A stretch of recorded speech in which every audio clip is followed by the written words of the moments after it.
সময় কি শেষ হয়েছে? বল কিছু বলবো? বল বল। আমি কাঁদতেছি, কে কাঁদতেছে জিজ্ঞেস করবেন না? জিজ্ঞেস না করলেও তুই বলবি, জিজ্ঞেস করলেও বলবি, বল। আমি চলে যাচ্ছি। যা। আমি সত্যি সত্যি চলে যাচ্ছি, ভাইবেন না মরতে ঘুরে টুরে আবার চলে আসবো। না, তুই সত্যি সত্যি তো যাচ্ছিস। যাওয়ার আগে তুই ওই যে বাবাকে প্রত্যেকদিন যে সালাম করিস সেটা কর। দেরি করিস না, আমার অফিসের আবার দেরি হয়ে যাচ্ছে, তোকে ওই বাস স্ট্যান্ড পর্যন্ত নামিয়ে দিয়ে দেবো। আয়, সালাম কর।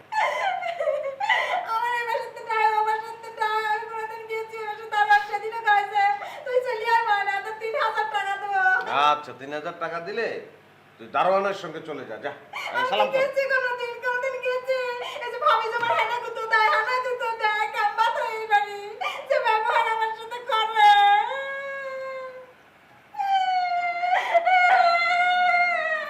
থাক থাক থাক থাক থাক থাক থাক। আমাদের কথা মনে রাখিস, হ্যাঁ? তাহলে আপনি কি ওষুধ খাইছেন? না, এখনো ওষুধ খাইনি। দেখছেন ভাইজান, এতগুলো মানুষ এই বাসার মধ্যে একজন চাচাজনের খেয়াল দেয় না, এত বেলা হয়েছে তার ওষুধ পর্যন্ত দেয় নেই। একজন তো খালি মার্কেট ধরে, প্রতিদিন কি মানুষের কেনাকাটা করা লাগে নাকি? তুই যা, চলে যা। আমি তো চলেই যাবো, আমি কি থাকবো নাকি? এই বাসার তো নাই, ওই বাসার তো যাই আমি। কিন্তু চাচা কিনা দেখবি আমি চলে গেলি, এখন তুমি তো ওষুধ খাইনি, এত বেলা হলে মানুষটা কি মারিয়ে ফেলবি নাকি? তো আপনার জন্য আমি খাইয়ে যাই। আচ্ছা ঠিক আছে, থাক। আমি তো আপনার জন্য এখানে খাইয়ে গেলাম, তাহলে কি রাতায় যাবে? এক দুটা হাঁটা দিলাম আমি, কি রাতায়? ও ভাইজান থাকবো।